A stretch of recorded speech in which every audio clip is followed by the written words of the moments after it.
Most jewelry stores are purchasing finished jewelry and marking it up and really being a merchant at the end of the day. For us, we take a more old world approach. We are flying directly to the diamond cutter, being able to handpick great quality at great value, bring those back to our shop, create pieces around those, or have them loose for our clients to come in and handpick.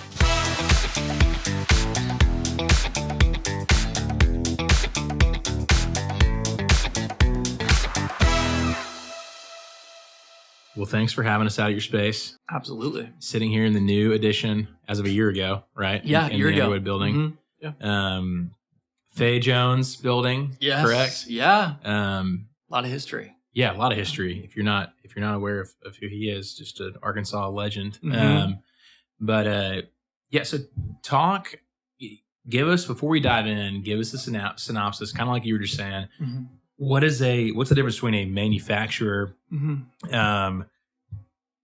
manufacturer of diamonds that's like going straight to the consumer, like you were describing the Underwoods as, compared to just selling a product that's already out there in the market? Like, why choose one or the other, and then what is Underwoods? Yeah, I'd say again, going back to it, most jewelry stores are going to market, purchasing finished jewelry, bringing them back to their shop and marking it up and really being a merchant at the end of the day, because they're carrying designer brands and things of that nature.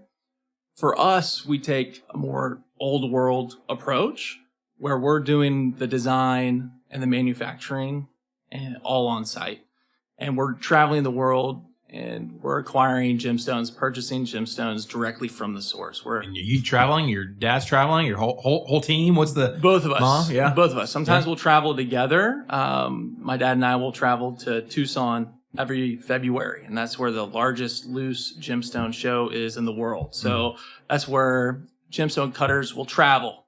We'll travel to Tucson. So you'll have cutters from Colombia bringing the finest emeralds, and they'll bring those there, and we're able to go through using our expertise and our credentials that we have and being able to handpick, great quality at great value, and be able to bring those back to our shop, be able to create pieces around those gemstones, or have them loose for our clients to come in and handpick.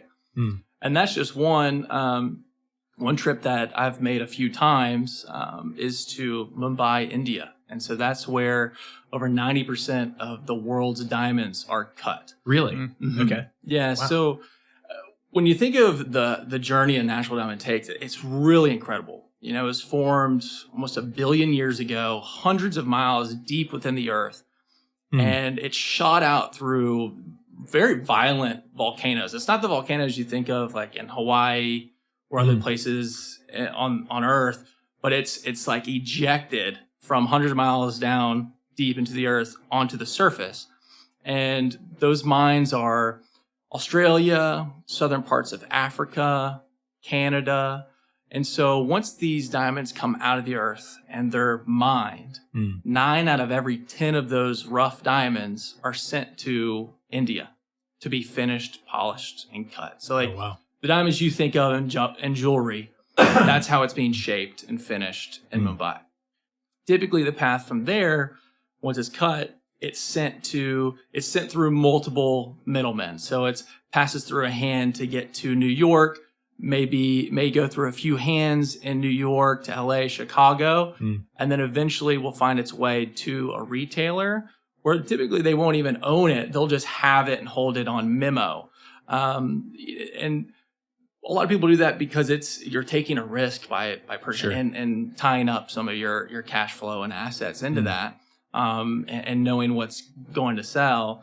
But that's common, is a retailer bringing in a diamond, not owning it, and showing it to a customer. What we're doing is we're bypassing all of those middlemen, and we are flying directly to Mumbai, India, where we're dealing directly with the diamond cutter. So there's a huge advantage to that. There's obviously a risk, but there's an advantage to that where we're able to get a much better value. Oh yeah, because each hand it passes through, it gets sparked. Everybody's making money when it finds its way back to the customer. So we're bypassing that, and by doing that too, we get to handpick the diamonds before it reaches the masses in the market. And how do you get good at that? How do you know? Okay, obviously, you know the big three: cut, clarity, and cut, color, clarity, carat weight. Yep. Carat weight. Okay.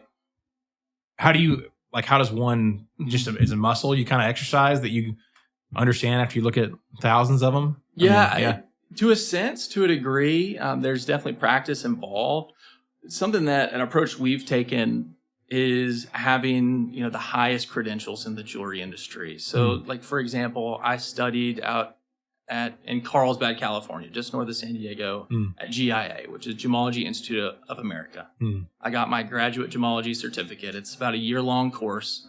What you're doing is you're learning the ins and outs of diamonds, the quality characteristics, how to grade diamonds, and in addition to that, colored gemstones, being able to identify a gemstone from natural to synthetic and be able to assign a value on it. So there's credentials that go into it, and that's a certificate going out to GIA. But we also do continued education through the American Gem Society, which is another organization through in the jewelry industry. Okay. And so that's where you have to recertify each year. So they have different titles. And here right now we have 3 certified gemologist appraisers, which is the highest title in the jewelry industry. And you have to recertify each year. And so I'm actually going through the recertification process right now. Okay. All that to say is you use your education, you use your expertise, and you use that knowledge, but also the hands-on experience as well, dealing with diamonds every single day, looking at thousands like you had mentioned, and being able to use that real-world experience. And then now you're looking at the diamonds. I'll screen diamonds, and then I'll go through, while I'm over there within 3 days, I'll look through over 1,000 diamonds, maybe only purchase 75 to 100. Oh, wow. And so we're grading them, and we're making sure that it meets just the top quality and top standards to pass through our store and to carry the Underwood name at the end of the day. Because like you're saying, everything is branded Underwoods here. It's not. Yes. Yeah. No other brands held here at Underwoods. It's another way we're unique in the sense of what most jewelry stores are. You know, a lot of jewelry stores carry brand names, designer brands, which have been really popular. That wave is kind of shifting where people are wanting custom, one-of-a-kind pieces, unique heirloom pieces to be created, which we're really set up for that, where we're doing manufacturing here in-house. But you're exactly right. Everything is under the Underwood name here at our store. Wow. So was that from your grandfather? Was that how he started the business? That was like the beginning, his instinct to do that as compared to just, you know, selling different products? Yeah. And I think it was through trial and error as well. You know, when he first started, it was really anything that he could sell and carry in his cases. You know, and what year was that? When was that? That was back in 1957. Okay. And so that's when the business was founded. And so we're coming up on 70 years. Wow. And during that time, the store was actually just one building over. And it's just a small little space. I mean, a couple 100 square feet. And at the time, I mean, our business name was Underwoods College Jewelers. Our customers was like Greek life. Yeah. Coming out, college students. Getting married, coming out of college. Like, hey, buy your engagement ring here. Yeah. So it wasn't these insane, expensive pieces, you know, over the top, lavish things that you may think of when you think of high-end jewelry. It was like gold-plated, sterling silver, KKG bracelets, you know, like, and anything that we could kind of fill the case. At that time, he had like stuffed animals in the cases and like giftware and things like that. And like crystal, just to fill the cases. And at that time he was living in the shop. He was living, you know, in the back. That's kind of where he had his bed set up, and he was taking classes at the Walton Business School at that time. And so he was the only employee. And so he would, you know, open up for business. He may have a class at 1, close, you know, put up the sign, we'll be back later. He'll go to class and then come back, reopen and do that. And just over the years, it was one of those things where the money he made, he invested back into the business. Yeah, absolutely. And, you know, as you know, time went on, absolutely, there were certain brands that we carried because those are things that were popular at that time. I think as as the business grew and things that he learned was, if I'm promoting somebody else's name, how much control do I actually have at the end of the day? Some designers can be very controlling and demanding on how much floor space they deserve, how much you have to buy to even carry the line. So let's just use whatever designer. You can't just say, hey, I want to carry your line. They say, okay, you can carry my line if you spend $100,000. And that's the entry. And so now they may have 10,000 of that being, fast sellers and their top sellers. Well, 90,000 are products that aren't going to move. Yeah. And so there's pros and cons to it. People associate that name or may recognize that name, that brand name, but goes back to kind of controlling your own path and controlling the brand as well. There was a time where there was a brand that we carried. This was decades ago, where that brand started to get a tarnished name, but we're carrying it. And so now you're having this brand have a negative impact on yourself. And so we found just over the years, trial and error, that when it's our name, we can control it fully. The same thing with the manufacturing, where we're not outsourcing anything. Everything that we do here, we're able to put under a microscope and just monitor and maximize the quality control throughout the entire process. Yeah. When you travel around to different places, do you try to pop in other jewelry stores? Or how many jewelry stores have you been to or do you know of that are comparable? Just custom. Yeah. I think most of the ones I think of are not that way. And so I'm just trying to get an idea. Yeah, it's few and far between for jewelry stores that have a setup like we do, where it's completely white label. It's very rare because it's not easy to do. You're taking a huge risk by doing that. And it's, in a sense, it's easier. It is just easier to carry somebody else's name that's already done the national branding, brand recognition, brand awareness, that type of marketing. There's co-op as well. So you can get a break when it comes to advertising. There's also, say you purchase some jewelry and it doesn't sell, you can do a trade-in and say you can kind of do a 2-to-1 trade-in or a swap where you're able to get new jewelry. So in a sense, it's less risky. It can be easier to do. Although the path that we've chosen may be more risky, and there's times where we may create a piece of jewelry and it doesn't move, and we've invested the time, energy, and labor into manufacturing this piece, whether it's a beautiful gemstone in the center or not, but it doesn't move. Maybe we have to take that out and maybe tear it apart and create something new. And so you lose that. You don't have that trade-in. And so it is a more difficult path to take. But we found it to be more rewarding as well. It's good. We talked a little bit about the inception. Talk a little bit about, is it Bill? Your Bill. Okay. Yeah. Talk about Bill. Talk about some of the values that have been instilled into you, into the business, some of the things that when you think about Underwoods, like, we do this because of Bill.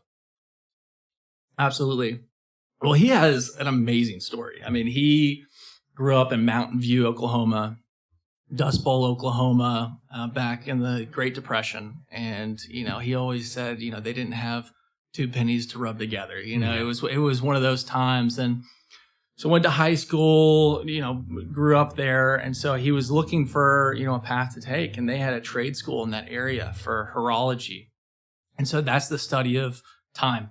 And in a sense, that's watchmaking. Yeah. So it's watch manufacturing, becoming a watch technician. So he went to that trade school, really loved it. He wanted to kind of further his business acumen. And so he didn't have the money to go to college. So he decided to join the Navy for the GI, the benefits of a GI Bill. Yeah. So he joined the Navy. And at one point in time, he was in the Mediterranean on a warship, and he was the watch technician on that warship. So he was the main guy keeping up with the time. That was back in the day where nothing was digital. Yeah, no one has phones. It's Yeah. like, hey, we need our watches to work. Yeah, which is so important. You think if you're coordinating, Yeah. whatever, tax rendezvous, whatever. I mean, you got to be to the millisecond, right? And so he was that guy. So he did that. It was wild, just kind of a wild time. And then comes back, and then he goes to the University of Arkansas while he's opens up the shop back in 1957. And so he's taking classes while running the shop. That's where his, how lodging was in the back of the shop. So doing that and just investing basically everything he had back into the business. A few years goes by, and he starts to outgrow that small 200 square foot, showroom. And at the time, he was friends with Fay Jones, well-known architect in Arkansas. Starts having lunch with Fay. He's like, Fay, I'm thinking about designing a building. And he's like, I know you need an office space. He said, here, what if we did this? What if you design the building for me, and I carve you out a space upstairs and give you reduced rent upstairs? And so Fay was like, awesome, let's do it. So that was going to be Fay's first office. And so they come up with this partnership, design this building. This building is about 10,000 square feet. And so Fay had office space upstairs. At the time, there was a therapist office. I think where we're sitting was actually a therapist office back early on. Then it was a lawyer's office. And there was a dentist's office here. And then below us was a men's clothing store. They had a lot of renters here. Yeah.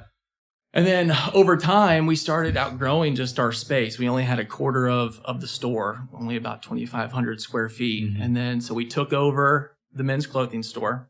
And so we were able to combine the whole bottom floor. We then ended up taking over the dentist office.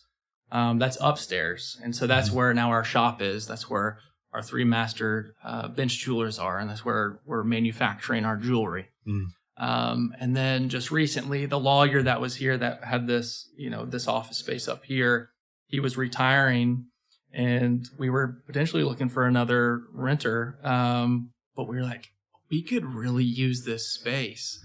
So just last year, we expanded into this space that we're using we've called it the Atelier by Underwoods. And atelier is a French word for artist workshop. And this is an area where clients can come up, more private showroom, intimate showroom, where we can bring, jewelry out for them, and where they can work one-on-one with a designer. Just yesterday, we had a client that they're looking for an engagement ring. And so we had 3 diamonds that we had for them that were all within their parameters. And then we also had designs for them. But in addition to that, we had wax molds. So we have a 3D printer where we're able to print a 2-scale 3D wax mold of the ring with all the design aspects on it. So she could have the 3 diamonds with the different designs, where she could literally put it on her finger, put the diamond in the mounting, and be able to see what it will look like exactly to scale, all in this kind of environment. And so it's been a really great addition that we've had here. And talk about the range of that. I mean, can someone come in here and with $1,000 and something like that? I imagine you can spend $100,000 or I imagine Absolutely. the range for that is huge. Yeah. I'm sure you kind of see things across the board on it's because it's such a red carpet experience. Yeah, absolutely. And really, no matter the budget, we're gonna quote unquote roll out the red carpet for our clients. I mean, we're so fortunate to be in the celebration business. We really are. We get to deal with customers at the happiest times of their lives, which is just so rewarding. I have to pinch myself sometimes because we're so lucky that we're dealing with people at those times in their lives. Going back to the price point, I mean, we have items starting from $50 on up. Going back to what you had mentioned, some of the values that my grandfather had is, no matter the price point, we're going to carry the highest quality of that item. And so it could be a sterling silver pendant that might have a value of $50, $75, but it's going to be the highest quality sterling silver pendant at that price point. And something that he always said was he would never carry anything in Underwoods that he wouldn't give his wife, Leanne. And so that's something that we kind of stick with as well. It's like, are we providing something to our clients that we would feel, very comfortable, not only comfortable, but would love to surprise our significant others with as a gift. And so that's something, kind of a guiding light that we've held near and dear to us. Yeah. It's cool. Yeah. So talk about kind of the transition between Bill and then your dad, Craig. Talk about when that started to happen, his interest in the business, and just kind of like how that progressed over time. Yeah, absolutely. So he came into the business, it would have been mid to late 80s is when he came into the business. And so, he's going on almost 40 years. He's been part of the business and industry. And I think it was one of those things, one of the beautiful things about the way my grandfather kind of started it is just there was no pressure to go into the family business. It was not a requirement. There was no pressure. It was an open invitation.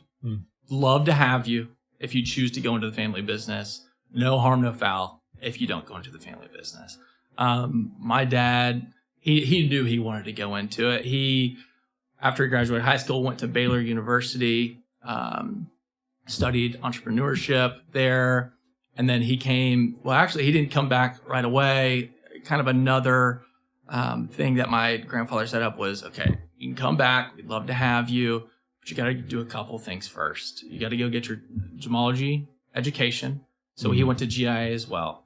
At that time, it was up in Santa Monica, up in LA. Now it's down Carlsbad, close to San Diego. Spent a year out there, did a jewelry design course, did the GG course as well. And then the next thing was to work for another jeweler for 2 years, to do an apprenticeship, to get that outside experience, which is so beneficial. I think it really gives you an opportunity to learn other operations, learn different systems. In the business that we're in, there's no perfect way to do it. There's not just one way to be successful. Yep. And so he worked at another family-owned jewelry store down in Baton Rouge, Louisiana, and great family down there, very successful business. Now they have, I think, 10 stores in 4 different states. They're a designer, brand focused, which is great to be able to experience that, see the pros and cons of what they do, what we do. But got that outside experience, then moved up here. I think it was late 80s is when it was. And your grandfather and Bill was, back to the whole getting the designation. He was focused on I don't know if the word's accolades, but hey, the education, hey, we're gonna take this extremely seriously. We're gonna know what we're doing. That started kind of after he started to see some success in the business, I guess. It wasn't no longer just selling anything and everything in the store. We kind of fine-tuned what we were carrying.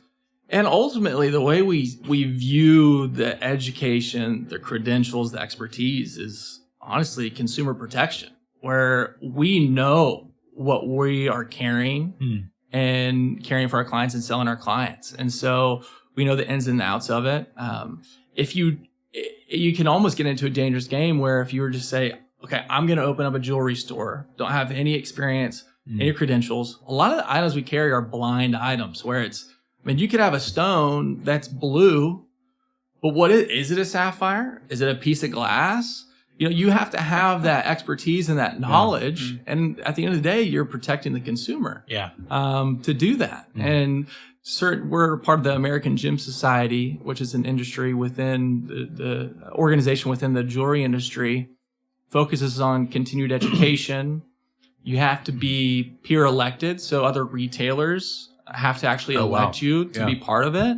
And so you have to, uphold certain ethical, moral standards, in your advertising, you have to advertise a certain way. You can't be misleading. I know there's the FTC and things like that, but to a certain, to another level. And so we're part of those things. And, I think that's one of the reasons that he knew that needed to be a foundation. A cornerstone of our business is the education, is the credentials. but also it helps us whenever we're in a sense going in blind and we're flying halfway across the world and we're dealing with, it may be a new diamond manufacturer that we've never dealt with.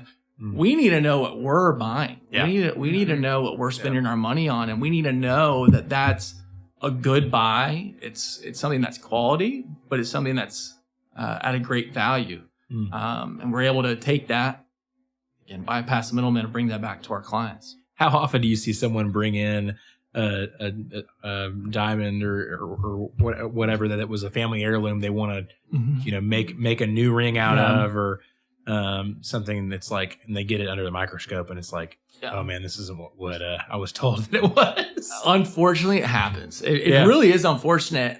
And I see it a couple of different ways. Like one way I've seen it is the one I see the most is cruise ships. People are going on a cruise ship and they're doing the blind buying. They're like, okay, somebody on the cruise ship is like, I have this insane piece at an insane price. If things are too good to be true, they're probably too good to be true. Yeah. And so they'll buy something and then they'll come to us, be like, this is what I bought. Was it a good deal? Yeah.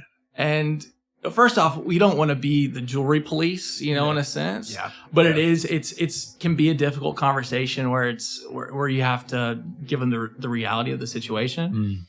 And then on the flip side, a piece that they may have inherited, those are always kind of sad because if it does turn out to be something that's not genuine or authentic, they may come in and be under the impression that is this magnificent, rare gemstone, when in reality it may be a synthetic gemstone that's in maybe a gold-plated piece of jewelry, and so it is unfortunate when that happens. I will say this though, it is so awesome when it comes to fine jewelry and jewelry that can be passed down from generation to generation. You do it on the flip side when somebody comes in with their great grandmother's prized engagement ring that's finally been passed down to them, and now they're looking at getting engaged and they want to use that diamond or whatever gemstone it is and maybe create something new and something unique and personalized to them.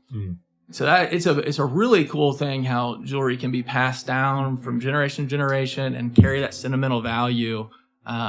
It's really fun to work on those projects. I mean, y'all did it with us. My mom's engagement ring. I mean, you made that ring, and then my wife's ring is off that same diamond, and it's really amazing. It makes it special. Yeah. One day our daughter will get it. So it's really cool. Yeah.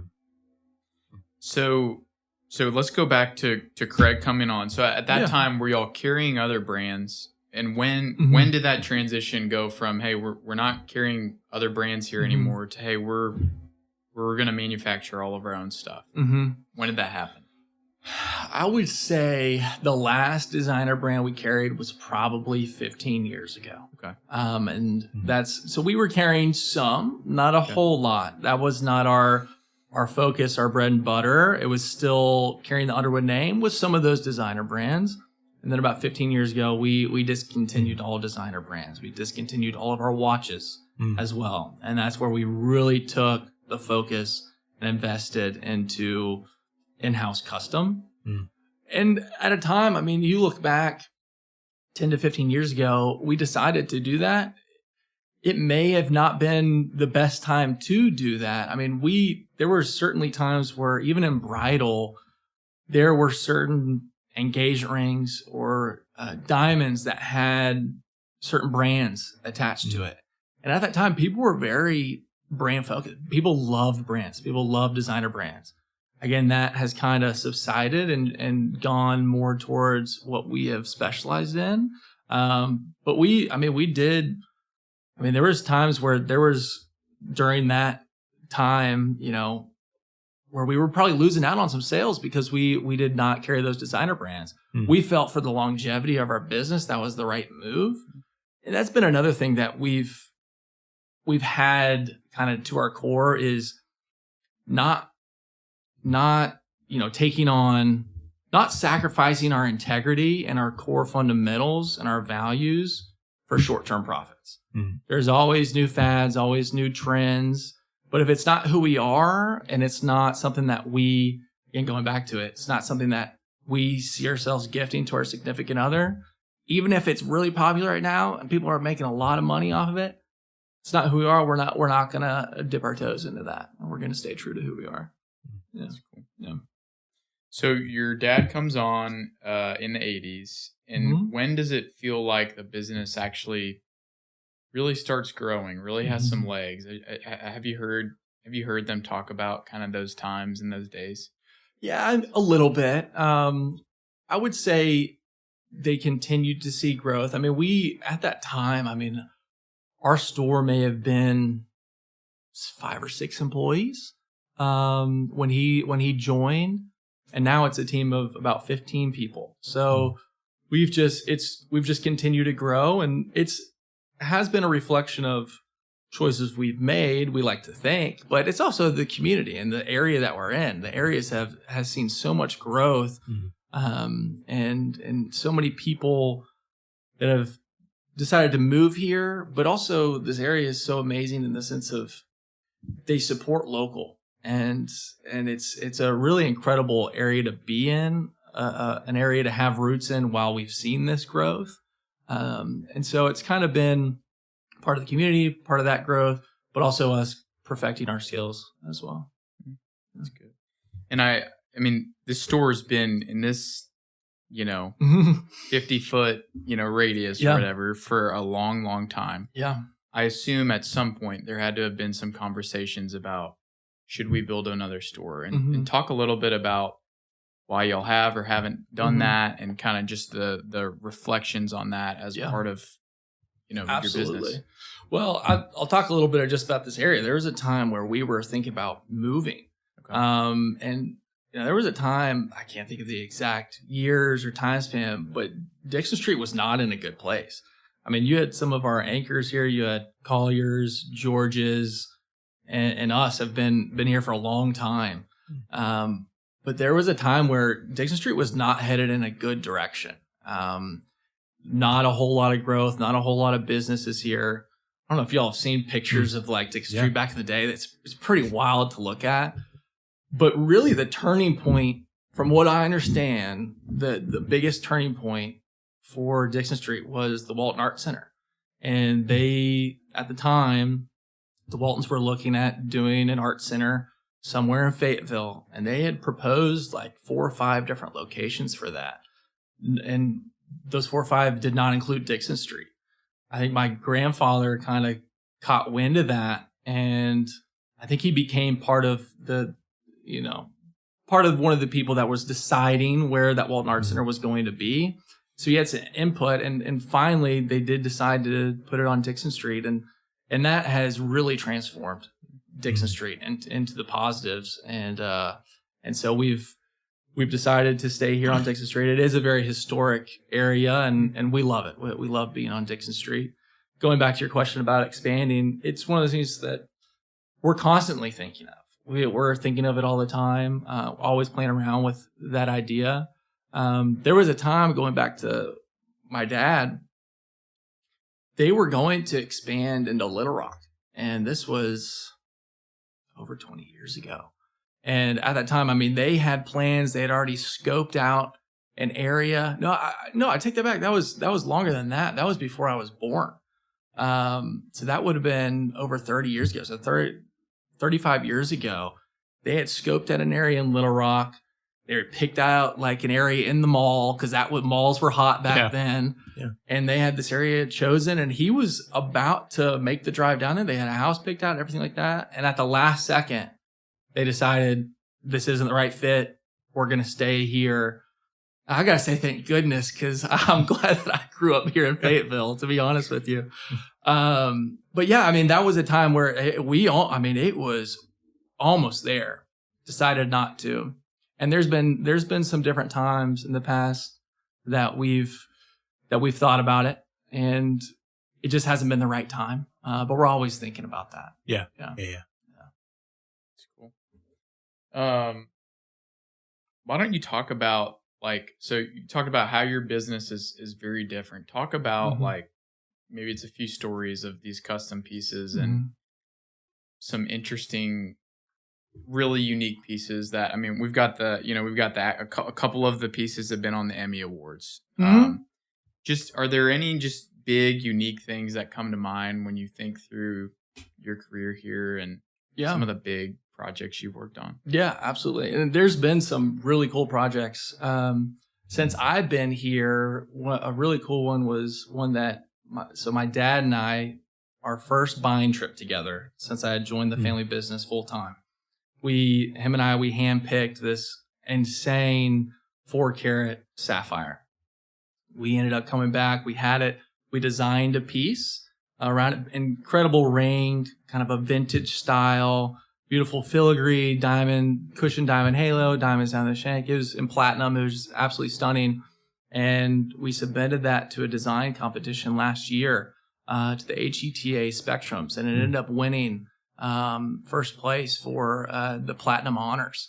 And so in the engagement ring category. So that was a national competition, design competition that we ended up winning last year, which was really cool. And then last year we also won the Case Awards as well for a jewelry piece between, I think it was 2,000 and 5,000 was the category.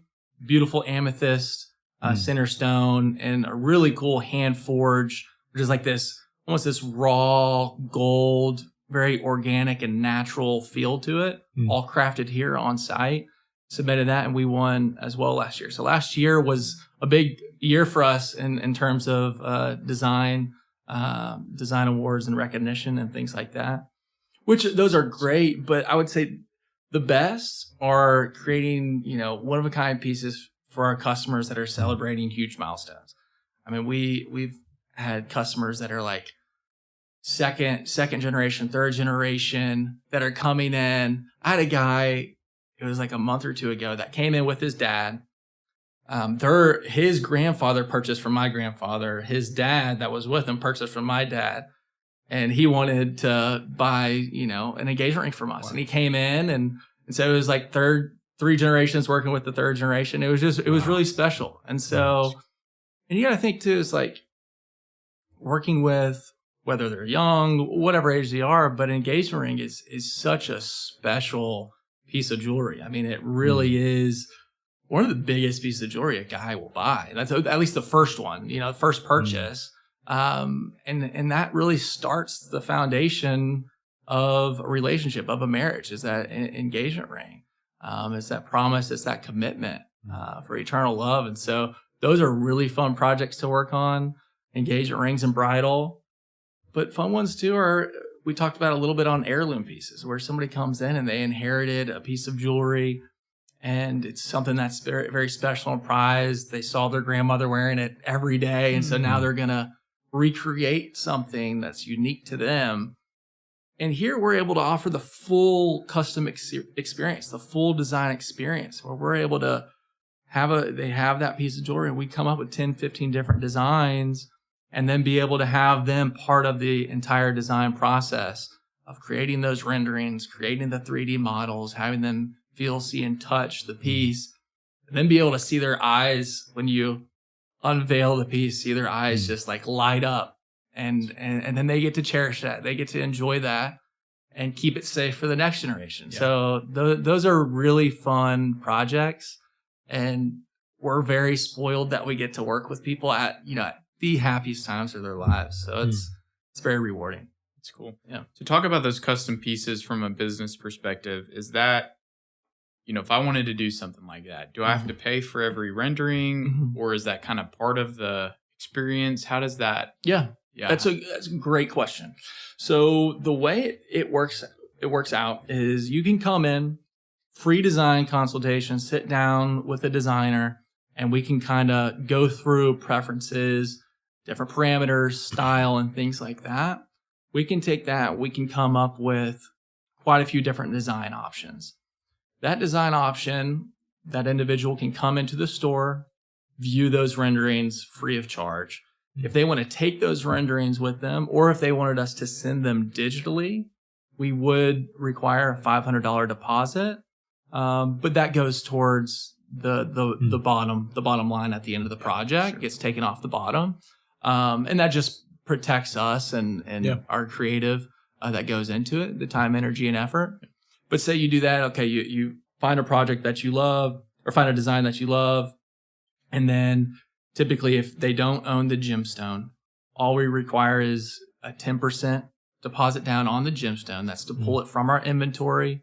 It's a fully refundable deposit, fully transferable too. So if they're in between two, but they want to have the sense of security, hold one stone, and say they change their mind a couple of days later, we can transfer that. But that holds the stone, and then we would just need half down on the custom piece. So half down on the mounting, 10% down on the stone, and then once it's completed, they could either pay in full, we have financing, layaway, and different things like that, different options. And of course, if they own the stone, then it's just the half down deposit. Yeah. Cool. Yeah.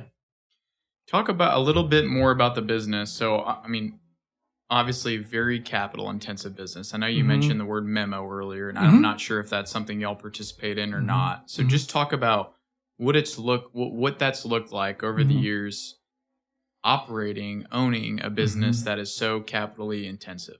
Yeah. There is a lot of investment that goes into, our merchandise and the inventory that we carry, whether it's gemstones or just the gold casting grain. I mean, that's something you may not think about, but gold has reached an all-time high. It's over $3,700 an ounce, which is insane. Over 30 days ago, it was at like 3,300, which is an all-time record. A year ago, it was like at 2,000. So it's just that continues to go up. So just the casting grain that we have to use to melt down and inject into our designs, that's one aspect of it. But also, the gemstones as well. There is a lot of investment into it. But we have found that it's worth the risk to own that merchandise.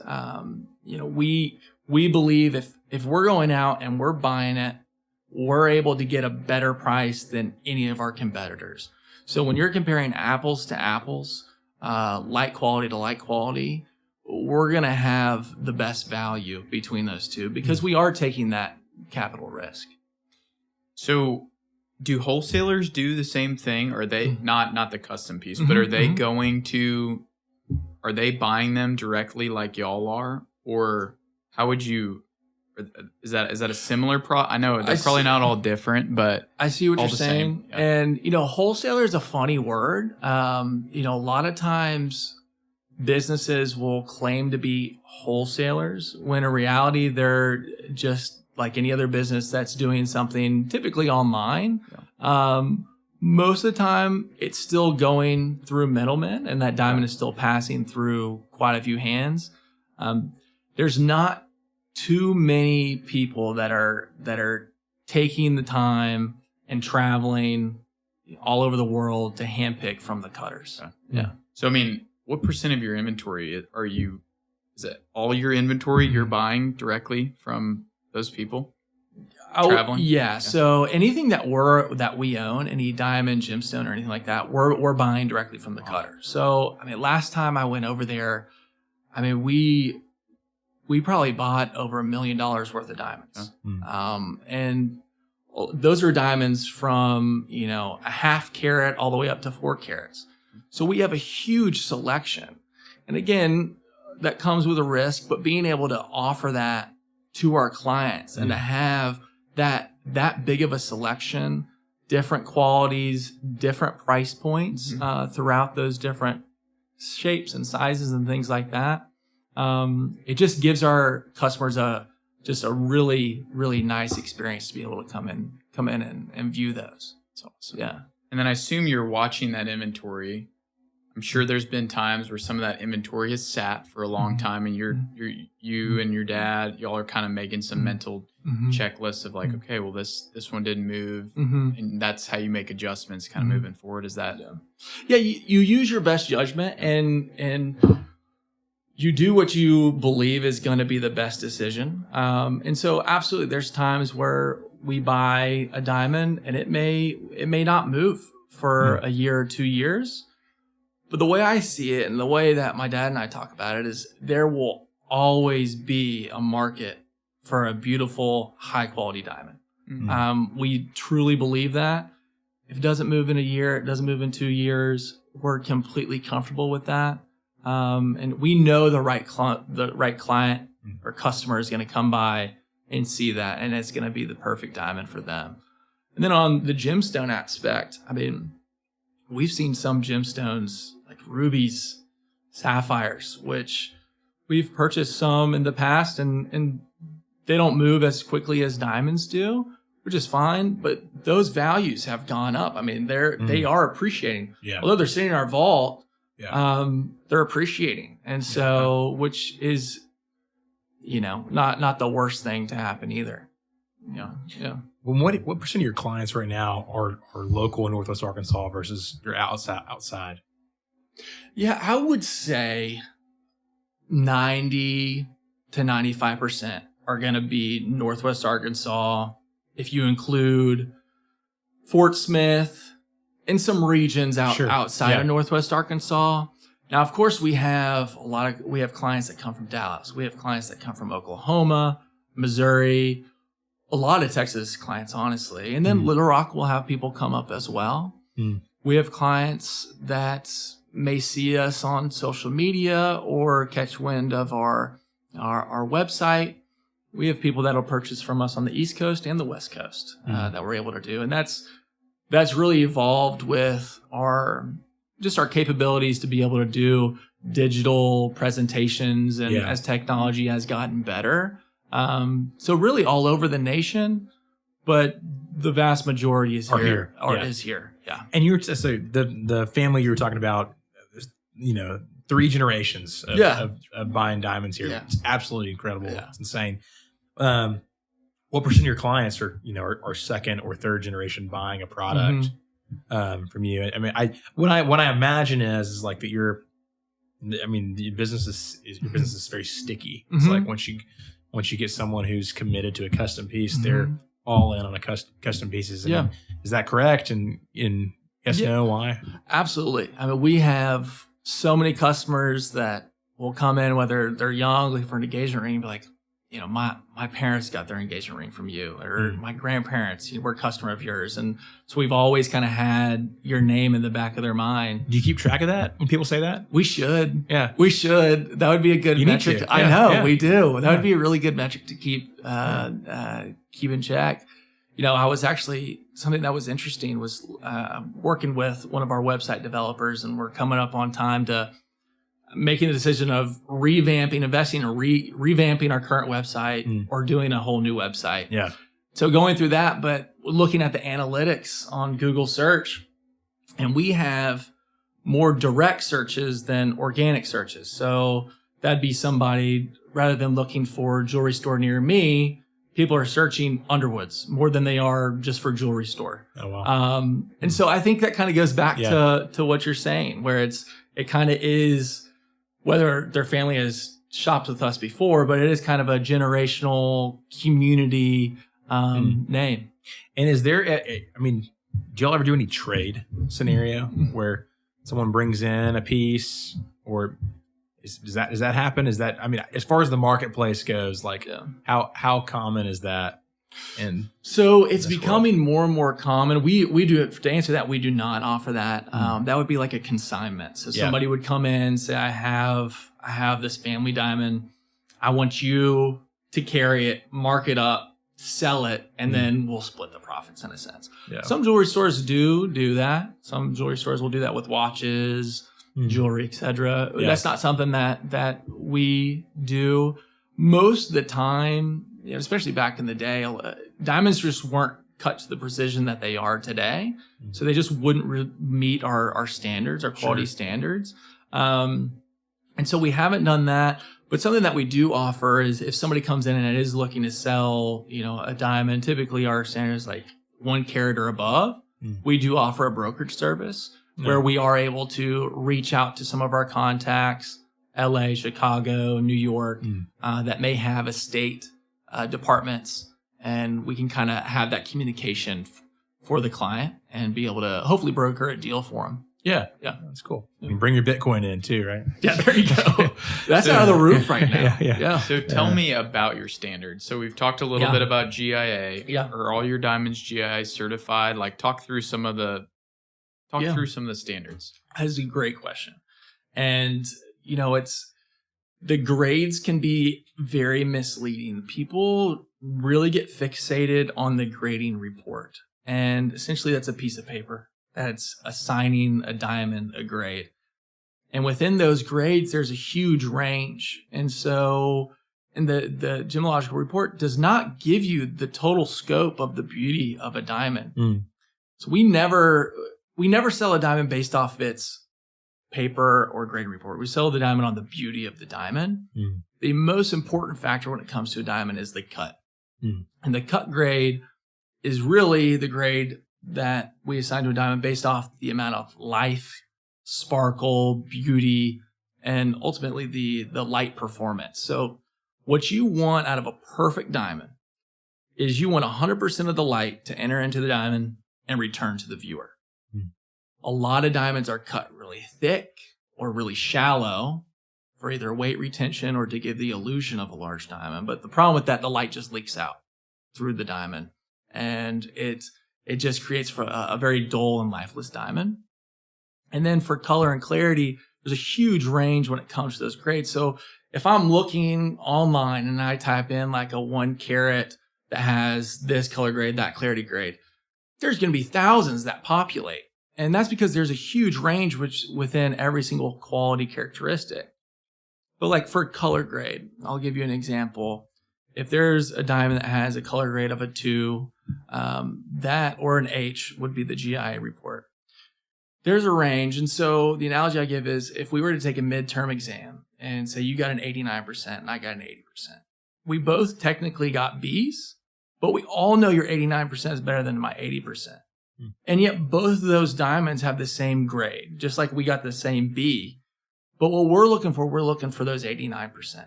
And so that's where our gemological expertise and our credentials come into play, especially when we're traveling across the world and we're looking at an array of diamonds that are all assigned the same grade. Yeah. Which one's better? Which one's at 89%?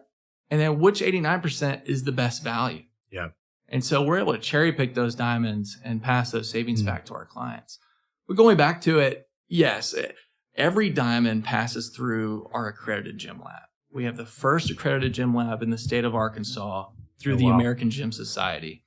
Every single diamond has to pass through our accredited gem lab, where we are extremely stringent on cut, color, and clarity. So it could have best cut, best color, but if the clarity, if it's that 80%, it's not for us. It has to be an 89% on the cut, color, and clarity. So you're able to do that mobily, or do you ever buy diamonds, fly back here, take it to your lab, and then one doesn't make the cut, like doesn't meet the qualification? Every diamond has to pass through our accredited gem lab. Yeah. And get our stamp of approval on it. Yeah. So I think we kind of got to the point like where you're in the business now. Talk about you coming in the business, and like how much is your dad still involved, and just like what your role is now. Yeah. My dad is still very involved, president of the business. We do have a succession and transition plan. It'll be when I turn 40 will be when the shares will shift over and I'll become president. So that's not for another 8 years. He is taking, rightfully so, more and more time off. He's been doing the retail game for a long time. And you got to be here in the retail world. Oh my goodness! It's like you're here on Saturdays. I mean, it's like you're here on Saturday. This is a tough time of year to be here on Saturdays too, with the Razorbacks right down the road. Man, it's tough, but that's just the name of the game. Yeah. And then holidays. I mean, holidays are hard. I mean, that Q4, especially the week of Thanksgiving going into Christmas, that is our busiest time of year. I mean, kind of what they say when you read in the trade magazines for your typical brick and mortar jewelry retail, you're doing about 30% of your business within those 4 or 5 weeks. So you have to be here. You got to be. That's a very important time. Yeah. which is tough in terms of a lot of people's business. You're able to take a lot of time off, See or at family. least take some days off during Thanksgiving, take a couple of days off or during Christmas, spend time with the family. The day, that the Wednesday before Thanksgiving, the Friday after Thanksgiving, those are very busy days for us. Christmas Eve, busy day for us, and so there's certainly pros and cons to jewelry retail, and that is, that's definitely a difficult part. But you have to, with anything in life, you have to weigh the pros and cons. Yeah. And so how long have you been in the business full time now? I've been here at the store for about 5 years. So I did something similar to my dad, where I got my gemological education. So I spent a year out in California at GIA, did a jewelry design course, got my graduate gemology certificate. And then I was just like hanging on to try to stay out in San Diego. So I was like, what other classes can I take out here? That's awesome. So I did this stone setting and like a jeweler's course, like intro to jewelers. It's not my forte. It's very difficult. I mean, the guys up here that are able to craft those pieces, I mean, it's unbelievable what they're able to do. But like, I was like out there for a few weeks doing that, which was awesome. And then my dad was like, all right, let's get back to reality here. Yeah. And so after that, went down to Baton Rouge, and I actually worked for the same family jewelry store. Oh, that's cool. My dad did. Yeah. And so I was down there it's kind of crazy times. I was down there 2019, and then it was going to be a 2-year stint. Was there for a year. COVID came through, and Louisiana got hit hard because New Orleans, that being a port city, got just decimated with in the terms of just the amount of cases that they had. So Louisiana, we were catching wind that Louisiana was going to shut their borders down. So I was literally on my way to work on a Monday morning, dressed and everything like that. My dad called me and he said, don't go into work today. He said, unplug your fridge. He said, turn your AC off. You need to come back up to Fayetteville. And so I came back up to Fayetteville in the middle of COVID. Was up here for about 6 months, and then had the opportunity to go back to Baton Rouge and finish up my apprenticeship. So I went back down there for another 8 or 10 months, did that. And so I moved up here full time about 5 years ago, but I've been on the path to come back for a little bit longer than that. Yeah. And then talk about, I want to talk about like, hey, where the business is going, but y'all's family's done so much for the community. And like, did your grandfather start kind of instill that from the beginning? And then the park that's happening now just started construction. Talk about some of that. Yeah. So the park we're really excited about. They just had the groundbreaking last Monday. Underwood Park. And so west side of Fayetteville off Dean Solomon, and it's going to be 58 acres. In a couple phases, but they came out with the master plan, and it's going to be phenomenal. They have a lot of capital that they're putting into that park. It's going to be unbelievable. I mean, there's going to be pickleball courts. There's going to be areas for food trucks, hammocks, a lot of green space, a lot of walking paths. Eventually, they're going to take over the pond, and they're going to have like kayaking stations and things like that. And so it's going to be really incredible. So we're really excited about that. And so they're just starting that. But I mean, ultimately, we feel so really blessed to be in such a beautiful area in Northwest Arkansas. And, Goley Park was always part of our childhood. I mean, as a family, me and my 2 brothers, my parents, we'd go to Goley Park all the time. And to have those memories and have an area like that, it's a great thing. It's a beautiful thing. And so to be able to have the opportunity to give Fayetteville and Northwest Arkansas a large space like that, it's really special. So we're really excited about that. And so when is it going to be completed? What's the? Actually, I think a year from now is when it's going to be almost fully up and running. If I have my timeline correct, but the groundbreaking being, just 10 days ago. Yeah. I think it's about a year path to get it to where it's going to be really incredible. Wow. Yeah. It's going to be awesome. And so the future of the business, Benton County, y'all going? What's There's always talks. There's always talks of it. This area is growing so much. In Northwest Arkansas, it is amazing, being down southern tip of Northwest Arkansas, being down in Fayetteville. We absolutely love Fayetteville. And so I don't imagine us moving this location or moving out of Fayetteville. In terms of expanding, we're always playing around with that thought. And it's amazing the growth that Bentonville is seeing and just the infrastructure that they're building up there. And I mean, my goodness, I was up there, just a few days ago. I'm sure everybody that's listening or you guys are familiar with it. I mean, it's to see it today compared to what it was 5 years ago, compared to what it was 10 years ago. It's unbelievable. It's crazy. I mean, I was looking at a stat yesterday. It was like 10 years ago, there were only 2 homes that sold over $1 million in Bentonville. And it's like there's been, I think, 87 so far at this point this year. It's like just completely different. Yeah. It really is. Yeah.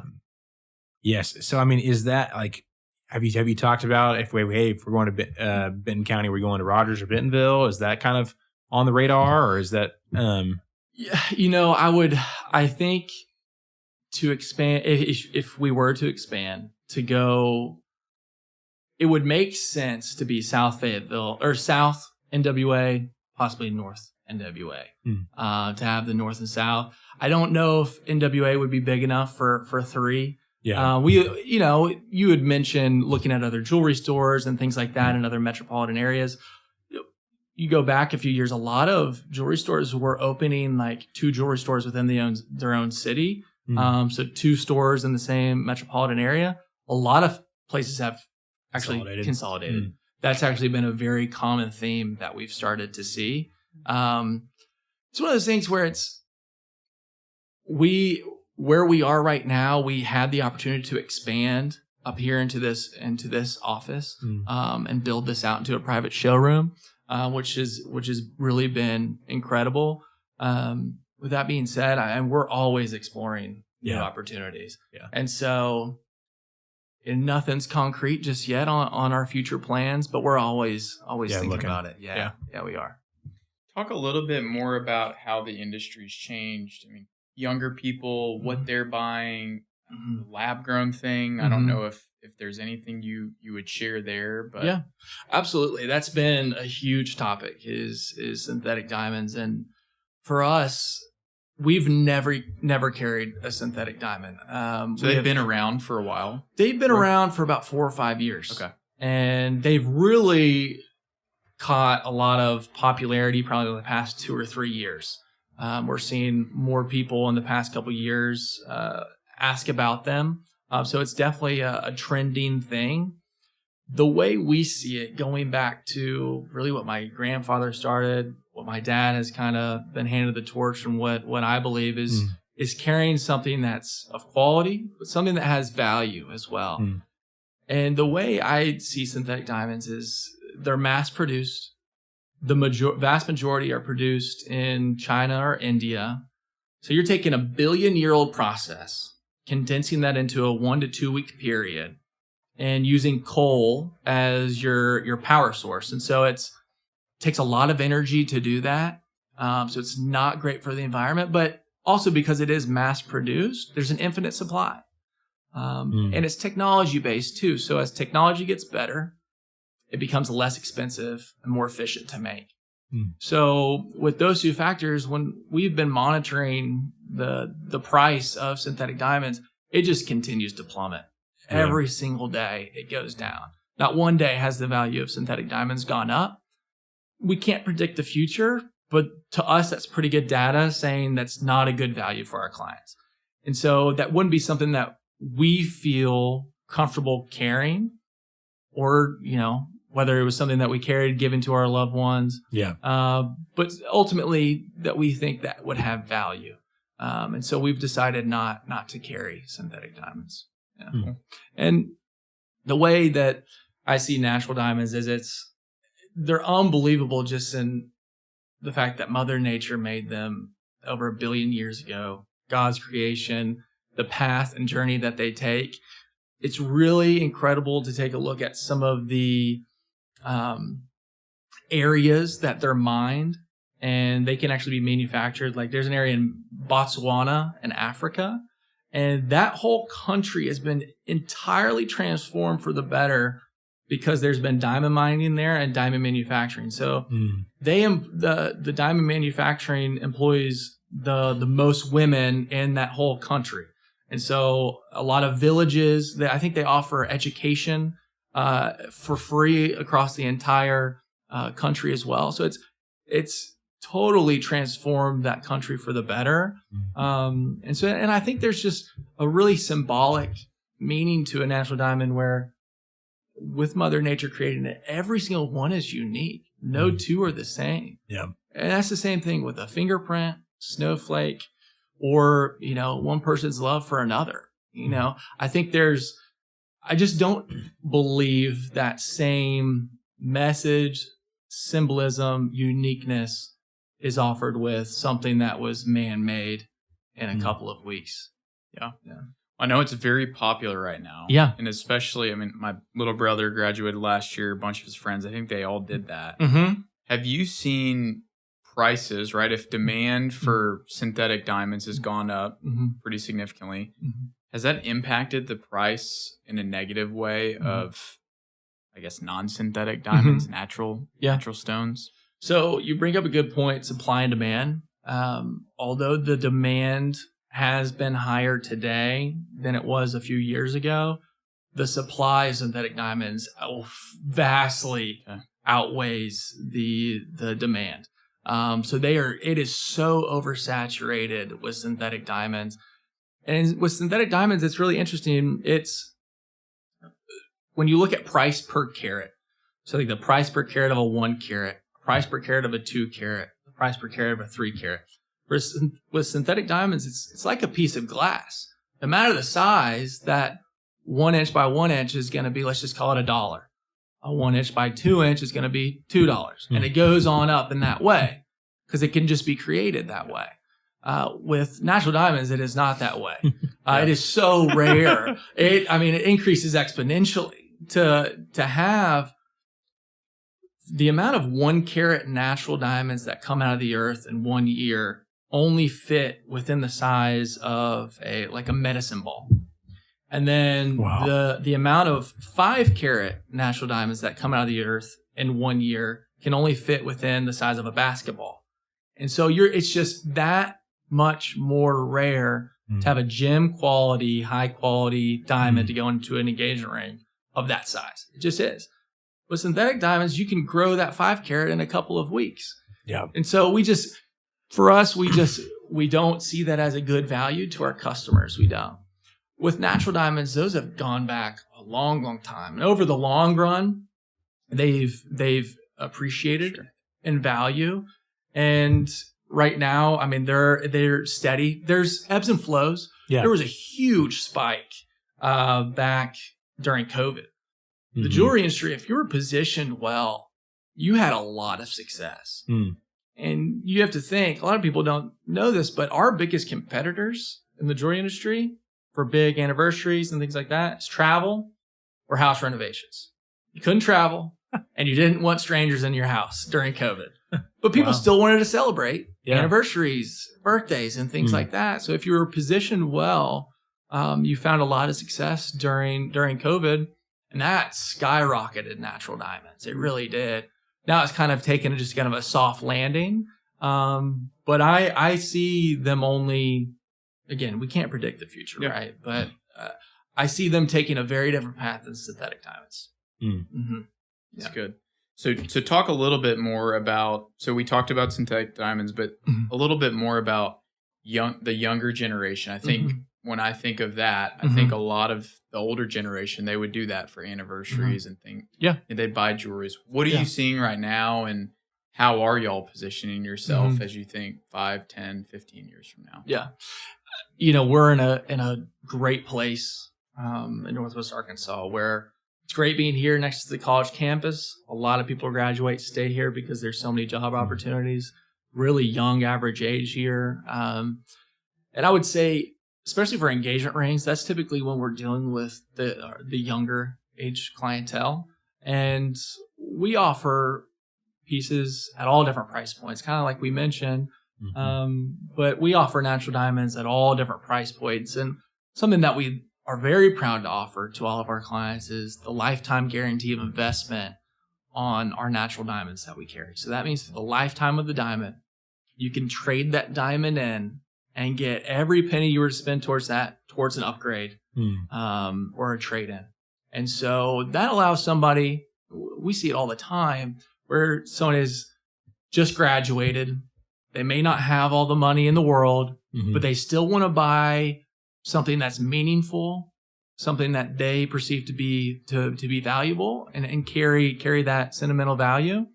And they may purchase a diamond that's maybe smaller than they want right now, but they know in a couple years that their circumstances are going to change. So they're able to get every dollar they spent today back in 2 years towards an upgrade. Yeah. So I guess one thing that's, as we're getting towards where we're wrapping up, one thing's popped in my head. Why do you love this business?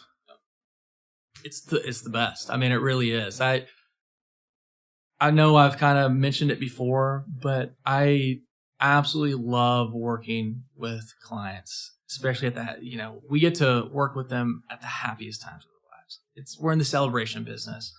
And so when people are coming in, whether they're buying for themselves, buying for somebody else, it's something that comes with a lot of excitement and joy.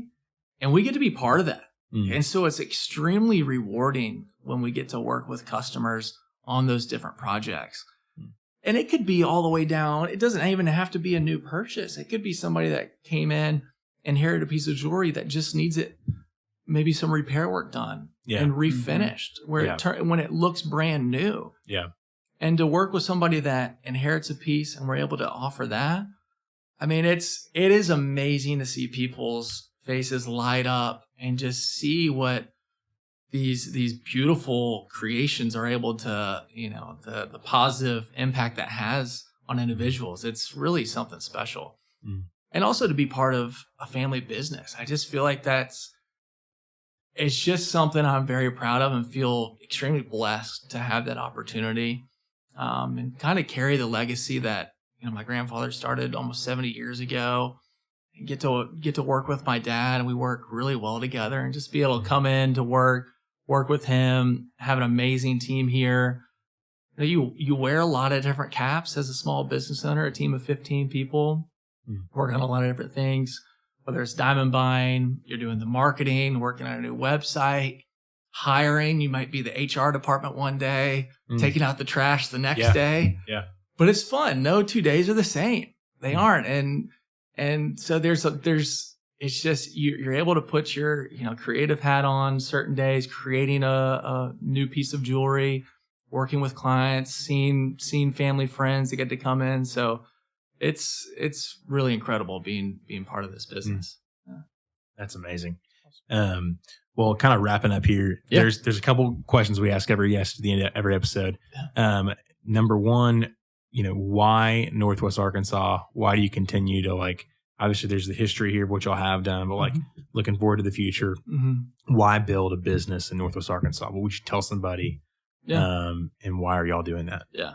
I think if you're looking at an area in the United States, I mean, I know Northwest Arkansas has caught a lot of eyes, and I think it's a no-brainer. Why? I mean, we're growing at such a rapid rate, but there's so many intangibles and benefits outside of just these beautiful looking numbers of all these green arrows going up, right? It's the quality of life. It's everything that this area has to offer.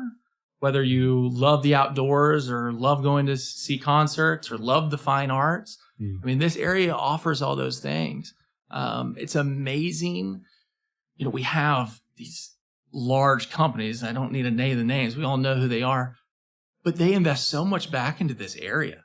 And in my mind, it goes full circle. I think the companies invest in this area, but the community supports local to the highest level. And so it's a really incredible place. And so I think it would be a no-brainer. I think right now is such an opportune time. You look at Austin, you look at Nashville. I think if we position it right, we're going to have even more success than those areas. But we are only going up from here. So I think it's a really, really great time if you were looking at investing in an area like this. Yeah. Couldn't agree more.